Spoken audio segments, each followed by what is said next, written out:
자, 로마서 강해 지금 이제 후반부 이제 12장부터 강해가 됩니다. 1장부터 11장까지 전반부는 이제 구원이에요, 구원 교리고, 이제 12장부터 마지막 16장까지는 한마디로 헌신입니다. 헌신.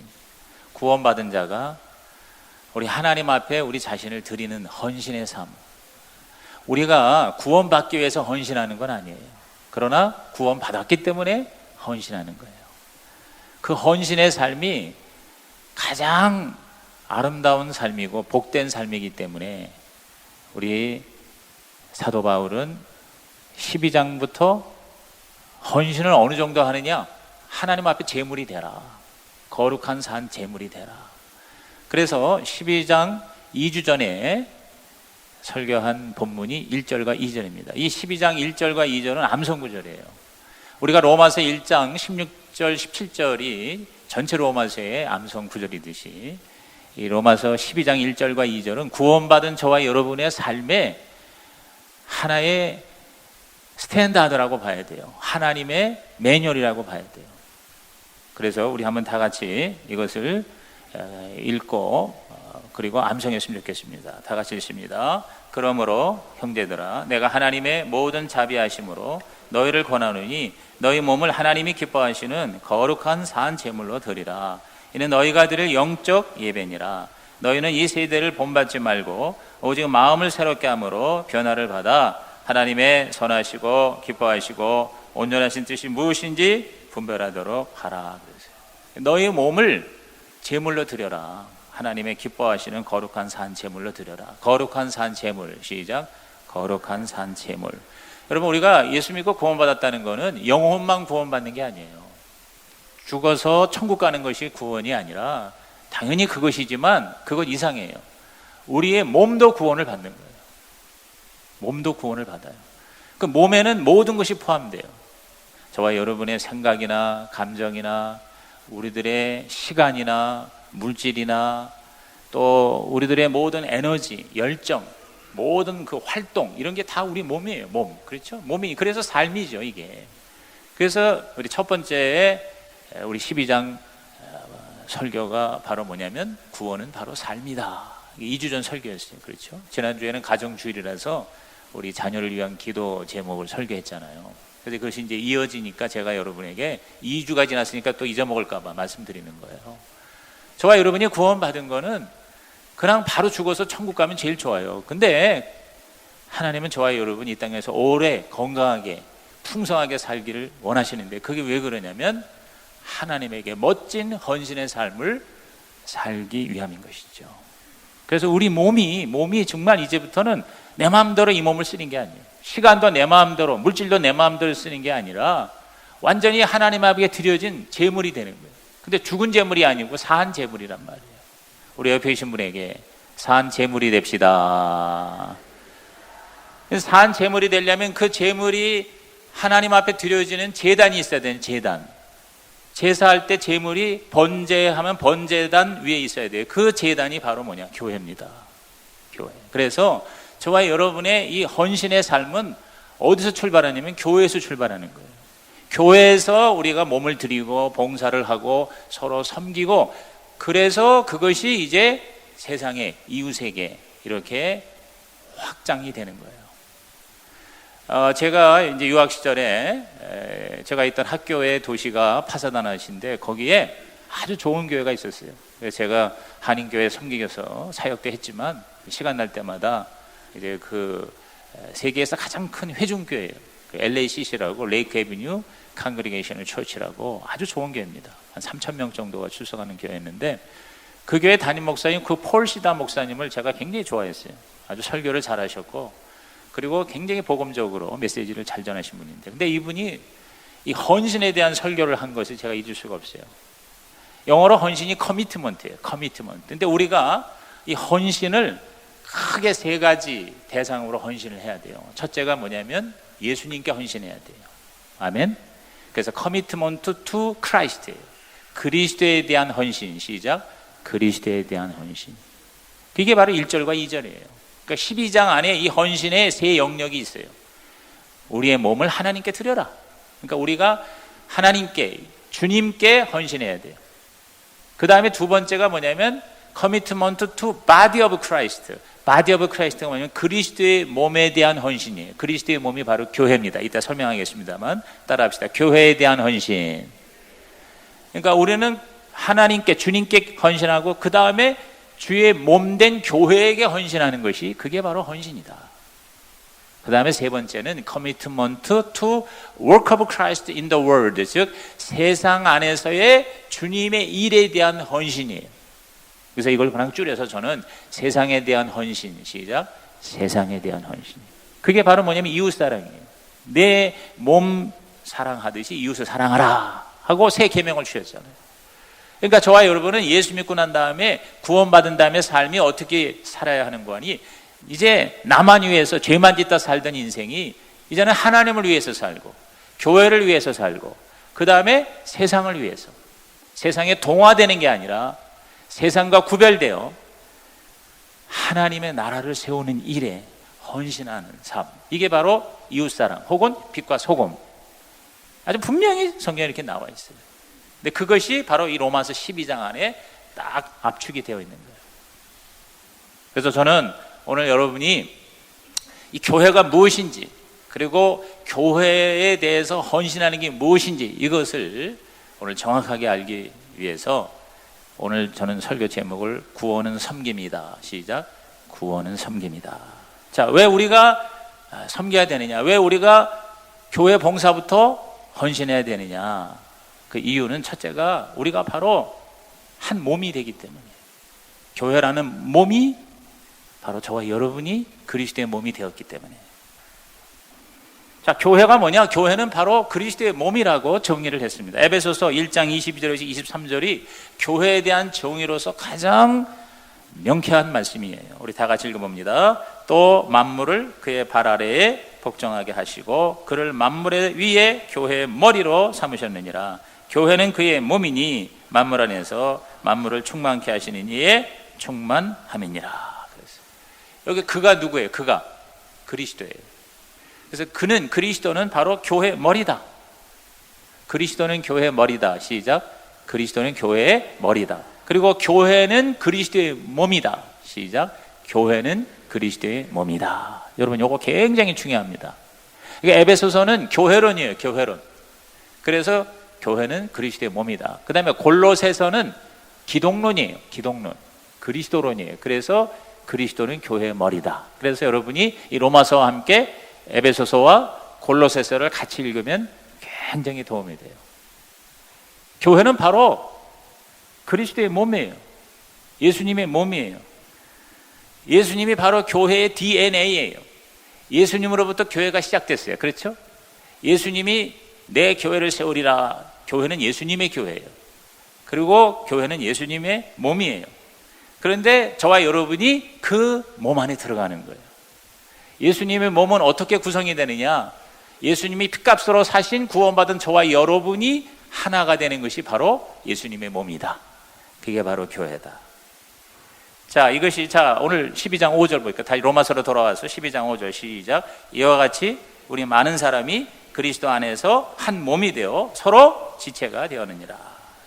자, 우리 많은 사람이라는 게 뭐냐면 여기 우리는 구원받은 로마교회 교인들이, 우리 성시교회 교인들이, 많은 우리 사람들이 그리스도 안에서 한 몸이 되어서 서로 지체가 되었다.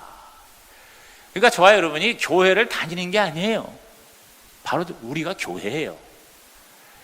우리가 예수 믿고 교회 다닌다 그러는데 여러분, 교회를 다니고 출석하는 것이 아니라 교회가 되어가는 거예요. 내가 교회 안에 들어가서 좋은 교회가 되어가는 거예요. 예수님의 몸이 이미 우리는 된 거예요. 그러므로 여러분, 교회 다닌다는 말을 하지 말고 내가 바로 교회라는 거예요. 따라합시다. 내가 교회다.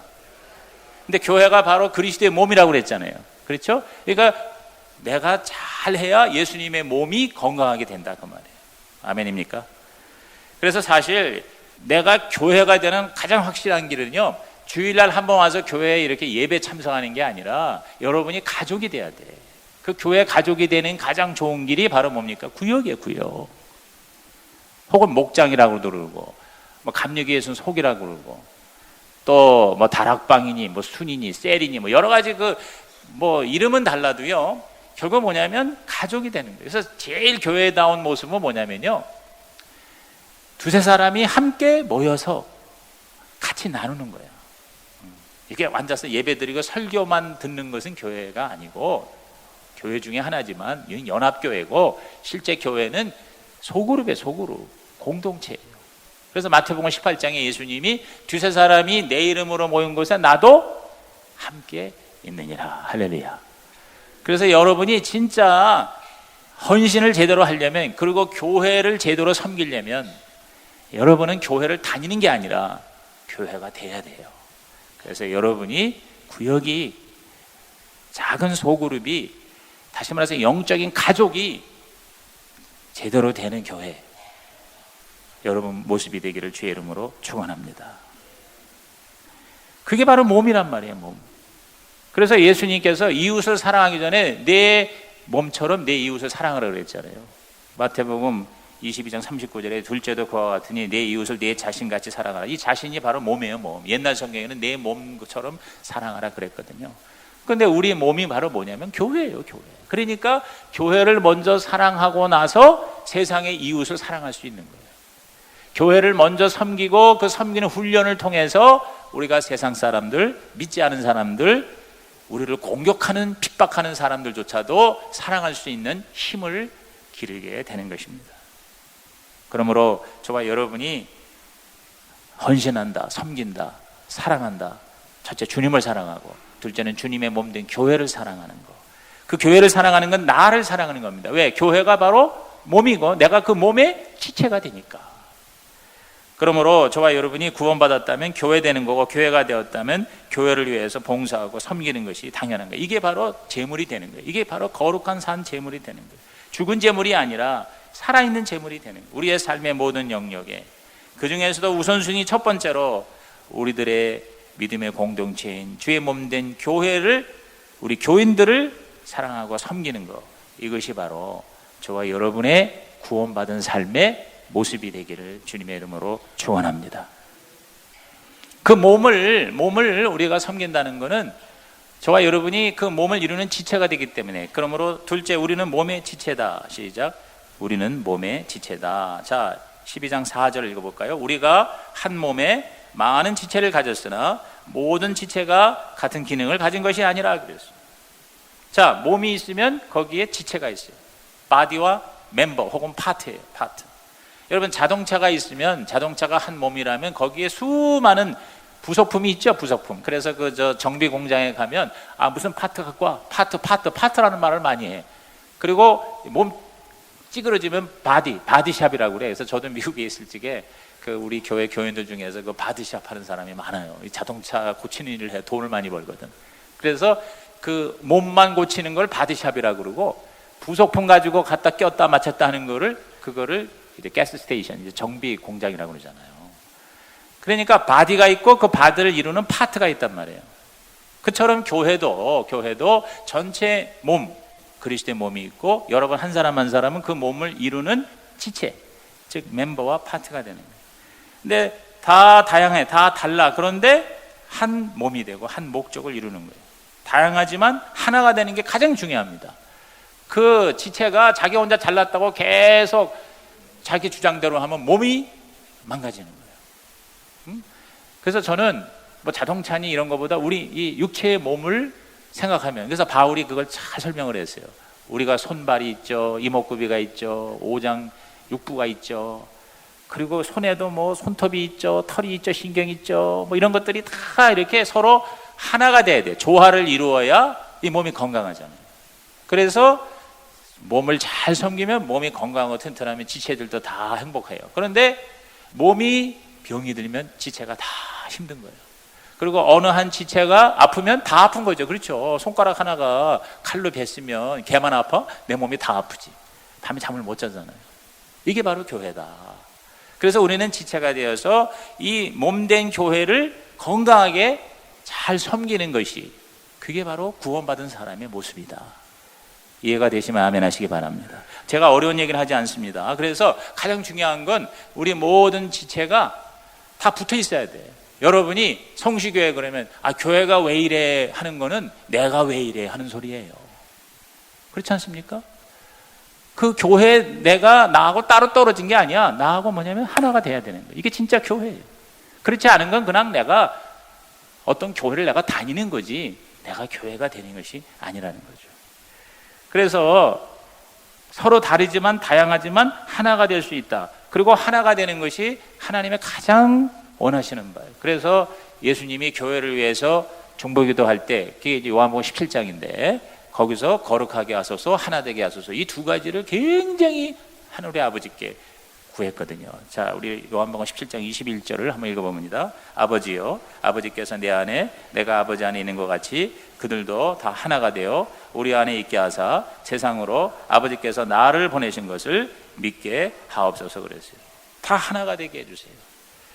여러분, 삼위일체 하나님도 하나가 되었을 때 진정한 하나님이 되신 거예요. 성부, 성자, 성령이 따로 그 인격이 다르지만 뭐냐면 하나가 되셨어요. 그래서 삼위일체가 된 거예요. 그처럼 교회도 하나 되게 해주세요. 머리 대신 예수님이 지체된 우리 성도들과 하나 되고 목회자와 평신도가 하나 되고 성도들과 성도들이 하나 되게 해 주십시오. 그 한 몸을 이루는 지체가 되기 위해 최선을 다하라는 말씀이 사실은 신약성경 특히 바울 서신의 전체의 얘기예요. 에베소서 4장 2절에서 6절에도요 어떻게 우리가 교회 생활을 해야 되는가가 너무 확실하게 나와 있죠. 모든 겸손과 온유로 하고 오래 참음으로 사랑 가운데서 서로 용납하고 평안에 매는 줄로 성령이 하나 되게 하신 것을 힘써 지키라. 몸이 하나이요 성령도 한 분이시니 이와 같이 너희가 부르심의 한 소망 안에서 부르심을 받았느니라. 주도 한 분이시요 믿음도 하나이요 세례도 하나이요 하나님도 한 분이시니 곧 만유의 아버지시라. 만유에 계시고 만유를 통일하시고 만유 가운데 계시도다. 그래서 이렇게 하나가 될 때 가장 아름다운 거예요. 아까 그 기러기 영상도 얼마나 아름다워. 여러분, 이 멋있는 그림이나 조각이 보면은요 여러 다양한 표현들이 하나가 될 때 명품이 되는 거예요. 작품이 되는 거예요. 어제도 제가 그 글로벌 리포트 잠깐 이렇게 보는데 거기 그 오프닝 그 시그널이 뭐냐면 우주에서 지구를 탁 찍었어. 그 지구가요, 우리 이 지구가 그렇게 아름다울 수가 없어요. 참 우리는 진짜 기가 막힌 시대에 살고 있어요. 우리는 이 땅에서 살고 있지만 저 우주 멀리서 우리가 사는 지구를 바라볼 수 있는 과학에 정말 최고도로 발달된 시대에 살고 있잖아. 근데 우리 이 지구가요 아름다운 별이에요. 얼마나 아름다워요. 그게 모든 그 육지와 대륙과 바다가 어우러져 가지고 그것이 아름다운 별이 되고 있는 거란 말이에요. 그러니까 하나 되면 이렇게 아름답다. 여러분, 이 하나가 되면 힘이 있는 거예요. 힘이. 힘은 하나가 될 때 더 강하게 역사하는데 그 힘의 원리가 이 하나가 된다는 거는 첫째 유니티, 딱 이렇게 붙어서 한 통속이 되고, 그 다음에 무조건 하나만 되는 게 아니라 하모니, 조화가 돼야 돼요. 조화. 그리고 세 번째로 코퍼레이션, 협력이 돼야 돼요. 그래서 이 세 가지 하나됨의 원리가 영어로는 굉장히 명확한데 첫째가 유니티, 즉 연합이고, 하모니, 조화고, 코퍼레이션, 협력입니다. 한번 따라합시다. 연합, 조화, 협력. 이것이 진정한 하나라는 거예요. 그냥 획일적으로 이렇게 기계적으로 하나 되는 게 아니에요. 조화를 이루어야 아름답단 말이에요. 그리고 서로에게 유익이 되고, 그리고 서로 코퍼레이션, 즉 협력, 서로 힘을 합한다. 한 목표를 향해서. 그 모습. 자동차가 부속품이 2만 개나 된대요. 근데 저는 자동차보다 더 신기한 게 비행기예요. 비행기가 부속품 파트가 200만 개랍니다. 200만 개. 이야, 200만 개가 그 나사 하나하나 다 이렇게 잘 이게 아구가 들어맞아가지고 이 비행기가 돼가지고 그 엄청난 쇳덩어리가 하늘을 뜨고 지구를 반바퀴 돌아서 수많은 사람과 화물을 실어 나가는 거, 여러분 얼마나 신기해. 나는 제일 신기한 게 비행기 같아. 비행기만 보면 난 신기해. 그 수백 톤 그 쇳덩어리가 막 하늘을 떠가지고 정확하게 어느 지점을 향해서 가잖아요. 오늘 우리의 이 교회 생활이 그와 같다. 수많은 지체가 모여서 딱딱 서로 아구가 맞아가지고 잘 조화된 하나가 되면 어마어마한 기적의 역사가 나타난다. 할렐루야. 오늘 저와 여러분이 바로 이러한 교회가 되고 가정이 되기를 주의 이름으로 축원합니다. 그래서 이 가족이 된다는 거, 여러분, 이 좋은 가정이 된다는 거는 내가 찾아가는 게 아니라 내가 만드는 거예요. 여러분이 결혼해서, 어제도 제가 주례를 섰습니다마는 제가 그랬어요. 결혼은 요술이 아니고 예술이다. 결혼하면 자동적으로 행복해지는 게 아니라 내가 이제 좋은 가정을 만들어 가야 돼요. 아이고, 이 좋은 가정 내가 찾아다녀야지. 어디 가보니까 너무 행복하고 풍성하고 풍요롭고, 그럼 거기 내가 들어가서 내가 살겠어. 여러분, 그게 말이 됩니까? 내가 만들어 가야 되는 거예요. 좋은 가정을 만들어내요. 교회도 마찬가지예요. 교회가 영적인 가족입니다. 여러분이 자꾸 좋은 교회 찾아다니면요, 진짜 좋은 교회를 내가 만날 수가 없어요. 내가 될 수가 없어요. 내가 돼야 돼요. 찾아가는 게 아니라 내가 만들어 가야 되는 거예요. 힘든 사람이 있어도 같이 사는 게 가족 아니죠. 그렇죠? 대책이 없는 아버지도 있고 삼촌도 있고 이모도 있잖아요. 그러나 우리가 뭐냐면 같이 가족이니까 그냥 그 대책 안 서는 그 이상한 그 가족과 함께 살아가는 거예요. 어떡할 거예요? 그냥 수용하고 그냥 받아들이고 거기에 맞춰가면서 살면서 가정을 이루어 나가듯이, 저와 여러분이 도대체 저 사람 왜 저래? 나 저 사람 싫어서 안 나와. 그건 교회가 아니에요. 그것은 무슨 칸츄리 클럽이고 그건 무슨 동호회지. 교회라는 건 내가 볼 때 힘들어도 한심해도 답답해도 예수님이 그를 사랑해서 구원시켰다면 결국 우리는 한 몸이다, 한 가정이다.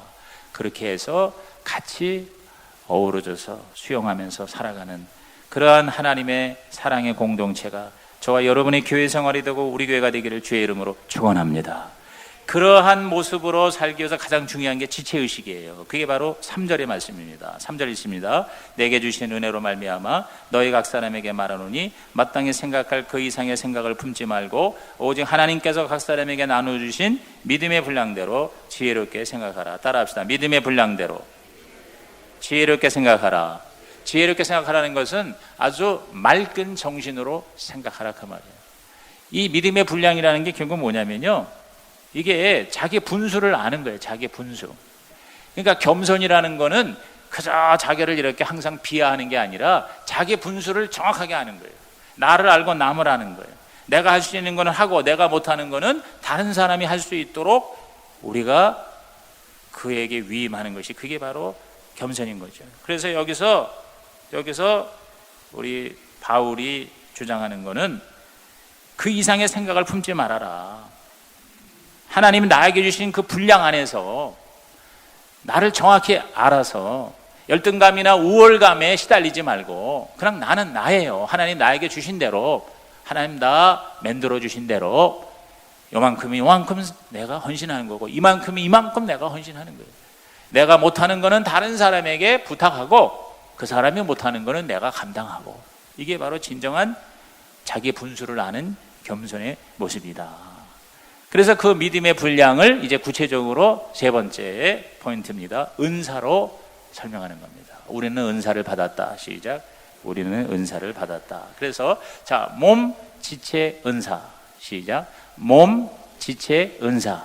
이제 이렇게 여러분이 교회를 이해하고 교회 생활을 하시면 여러분은 정말 하나님의 거룩한 산 제물의 삶을 살 수가 있다는 것입니다.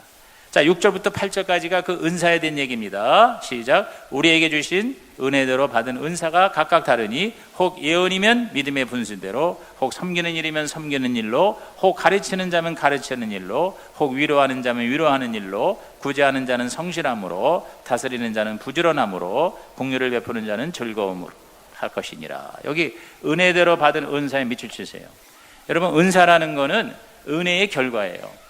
은사를 헬라어로 카리스마라고 그래요. 카리스마라고 많이 들어봤죠? 우리가 저 사람 카리스마가 있다는 거는 되게 정치적으로 굉장히 저 사람이 지도력이 대단하다, 능력이 있다, 뭐 보통 그렇게 얘기하는데, 그 카리스마가 정치적인 그런 능력뿐만 아니라 우리 모든 성도에게 하나님이 각자에게 주신, 교회를 섬기라고 주신 선물이 있어요. 그걸 카리스마라고 그래요. 그래서 카리스가 원래 은혜예요. 은혜, 그레이스, 카리스. 거기에 마라고 하는 결과라는 뜻을 가진 전미어가 붙으면 카리스마가 되는 거예요. 다시 말해서 은사는 은혜의 결과예요. 하나님이 여러분에게 그냥 일방적으로 주시는 은혜의 결과가 카리스마예요. 은사예요. 그러니까 이 은사는 선천적인 거예요. 이 은사는 내가 노력해서 받는 게 아니라 하나님이 그냥 주시는 선물이기 때문에 이거 가지고 따따붙다 할 수가 없어요. 왜 나는 요 모양이고 저 사람은 저거 줬어? 이렇게 얘기할 필요가 없어요. 왜? 하나님이 그냥 나에게 주신 은사, 선물이야. 그냥 그것만 잘하면 되는 거예요. 그거 가지고 잘 섬기면 하나님은 기뻐하시는 거예요. 하나님의 기뻐하시고 거룩한 산 제물이 되는 거예요. 아멘입니까? 그렇기 때문에 저와 여러분이 이 은사를 이해하는 것은 교회 생활에서 굉장히 중요한 거예요. 그 은사는 나를 위해서 하나님 주신 게 아니에요. 바로 교회를 위해서 다른 사람을 섬기라고 주신 겁니다. 여러분, 사과나무가 열매를 많이 남기는 게 사과나무가 먹으려고 남긴 거니까요? 아니에요. 여러분, 어떤 나무가 자기 열매를 먹습니까?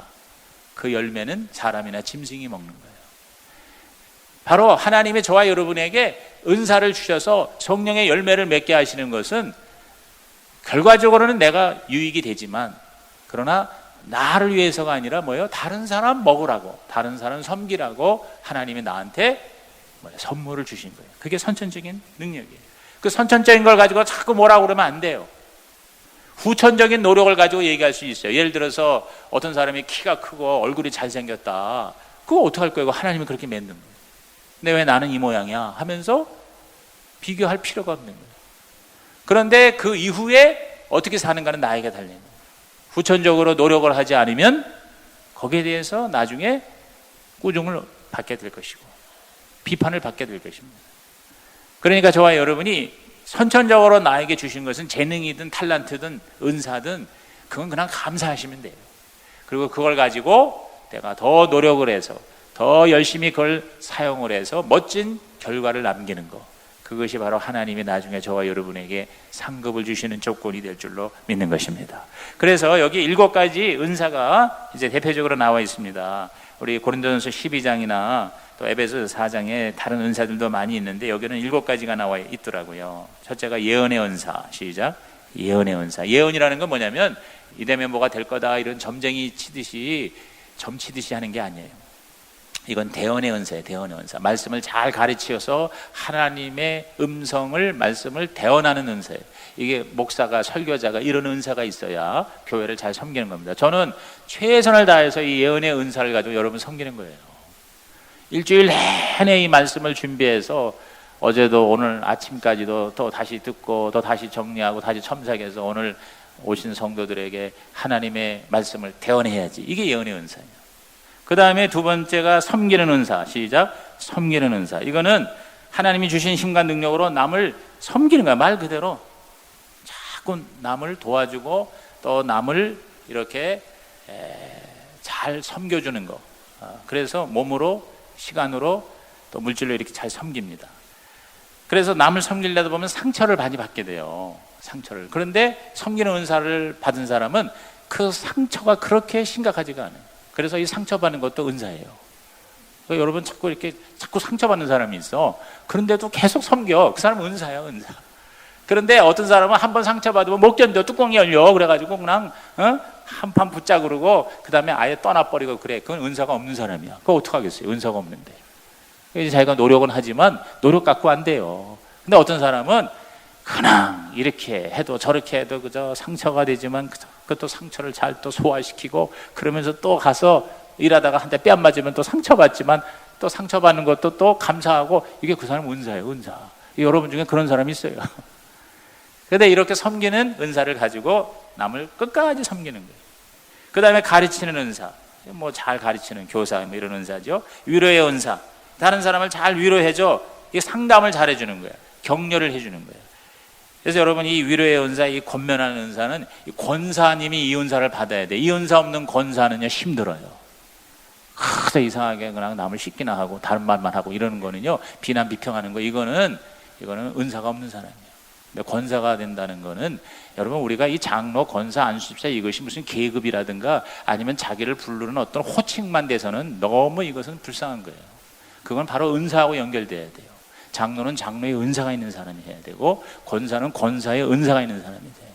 그 권사의 은사는 뭐냐면 남을 잘 격려해 주는 거예요. 막 그냥 불평하는 사람한테 가서 이렇게 잘 얘기해줘서 감사의 말이 나오게 하고, 누구한테 막 상처받던 사람한테 위로해줘가지고 다시 마음이 풀어지고, 이렇게 위로해주고 상담해주는 그런 은사가 있는 사람이 있어요. 저는 이런 상담 은사가 별로 없는 것 같아요. 그런데 어떤 사람은 굉장히 그런 사람이 교회를 섬겨야 돼요. 그 다음에 또 뭐가 있냐, 구제의 은사. 이 구제라는 거는 뭐 이렇게 불쌍한 사람에서 나눠주는 정도가 아니라 이거는 gift of giving이라고 그래가지고 드림의 은사예요, 원래 뜻은. 그래서 헌금을 잘하고 또 다른 사람에게 물질적으로 잘 도와주는 은사가 구제의 은사예요. 여러분, 교회에서 보면은요, 너무 바쁘고 또 뭔가 이렇게 자기가 시간 들여 몸 들여서 일은 잘 못하는데 헌금은 잘하는 사람이 있어요. 이게 바로 구제의 은사예요. 이게 드림의 은사예요. 그래서 이게 돈이 있다고 헌금하는 게 아니거든요. 은사가 있는 거예요, 은사가. 보통은 자기 수입의 11조하고 그 다음에 기타 여러 헌금하면, 저도 이렇게 보면은 어떤 때 한 30%까지 수입에 헌금으로 나갑니다. 정말 헌금을 자기가 은사가 없어도 열심히 하는 사람이 한 20%에서 30%, 그건 온전한 11조를 하는 사람의 경우입니다. 이제 그런 경우를 이렇게 헌금을 해요. 그런데 그 이상 하는 거는요, 그건 거의 은사입니다. 그게 자기 결단 갖고 되는 게 아니에요. 어떤 사람 막 10에 7조, 8조, 자기 수입의 그 정도를 헌금을 하는 사람이 있어요. 이게 은사 있는 사람이에요. 그 다음에 다스리는 은사, 이게 리더십 은사죠. 국률의 은사, 불쌍히 여기고 용서하고, 그리고 친절하게 항상 기도해주는 이런 국률의 은사. 이런 은사들을 잘 활용함으로, 그래서 교회가 몸이 하나님 앞에 건강하게 되는 거. 이게 바로 저와 여러분 구원받은 자의 아름다운 삶의 모습인 것입니다. 이러한 은사를 활용하는데 가장 중요한 건 겸손과 최선이에요. 따라합시다. 겸손과 최선. 빌립보서 2장 3절에서 4절에 보면 아무 일이든지 다툼이나 허용으로 하지 말고 오직 겸손한 마음으로 각각 자기보다 남을 낮게 여기고 각각 자기 일을 돌볼 뿐더러 또한 각각 다른 사람들 일을 돌보아 나의 기쁨을 충만케 하라. 여기 겸손한 마음에 밑줄 치시고, 그 다음에 돌보라, 일을 돌보라. 그러니까 마음으로 겸손하고 일로 최선을 다하여 내가 할 수 있는 건 내가 하고 할 수 없는 건 다른 사람에게 부탁하고, 그래서 우리가 뭔가 한 가지 그 은사를 따라서 섬기고 헌신하면 그 사람이 그렇게 행복하게 하나님이 살 수 있게 해주신다는 거예요. 그러므로 오늘 이 몸된 교회가 목사가 혼자 설교 잘한다고 교회가 부흥되는 게 아닙니다. 성도들이 다 뭐냐면 지체의식을 가지고 자기 은사를 활용함으로 기쁨으로 교회를 위해서 헌신하고 봉사하는, 이것이 여러분에게 한 가지 이상씩 있기를 주의 이름으로 축원합니다.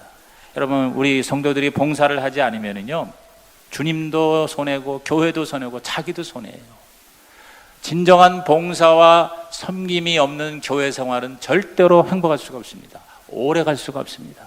반드시 시험이 오거나 또 허무함이 오거나 아니면 지루함이 오거나, 그리고 열정이 식어지는 것입니다. 여러분, 무엇보다 봉사를 하지 않는다는 건 너무 아까운 인생이 되는 거예요.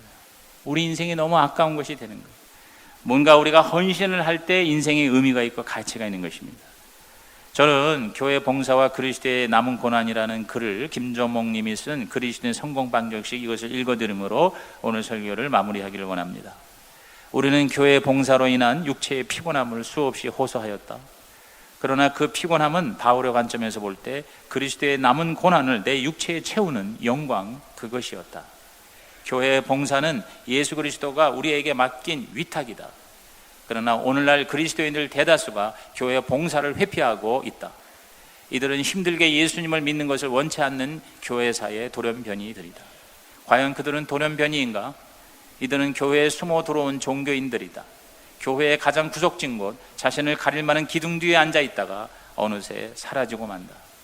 하나님은 이들을 어떻게 보실까? 교회의 봉사는 그리스도인이 이 세상에서 할 수 있는 최고의 영예요, 면류관이다. 그러므로 신령한 교회 생활을 원한다면 한 가지 이상의 교회 일을 달라고 하나님께 기도하라. 참으로 하나님의 축복을 받는 자로 세움받기 원한다면 목사님을 졸라서라도 교회 일을 시켜달라고 매달려라.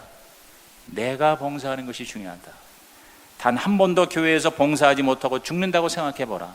얼마나 끔찍하고 불행한 일인가. 내 아내가 나 대신 일할 수 없으며 내 남편이 나 대신 일할 수 없다. 내 부모가 나 대신 일할 수 없으며 내 자식이 나 대신 일할 수 없다. 하나님은 내가 꼭 해야만 하는 일을 예비해 두셨다 그랬어요. 오늘 여러분께서 바로 그러한 하나님의 제물이 되시기를 주님의 이름으로 축원합니다. 잠언서 22장 4절 마지막 큰 소리 읽습니다. 시작. 겸손과 여호와를 경외하며 보상은 재물과 영광과 생명이니라 그랬어요. 겸손하게 하나님을 섬기는 아름다운 성도 저와 여러분 되시기를 주의 이름으로 축원합니다. 왜 하나님의 나를 성시기에 보내셨을까? 교회가 왜 이래? 이러라고 보내셨을까? 아니에요. 여러분이 이 교회를 위해서 할 일이 있기 때문에 보내신 거예요. 그 할 일을 찾아서 여러분이 교회를 섬긴다면 여러분도 행복하고 앞으로 찾아오는 수많은 교인들도 행복한 교회가 될 줄로 믿는 것입니다. 떠나는 교인이 있고 쫓아내는 교인이 있고 구경하는 교인들이 있어요. 저는 그 세 가지 부류가 아니라 섬기는 교인이 되기를 주님의 이름으로 축원합니다. 우리 찬송가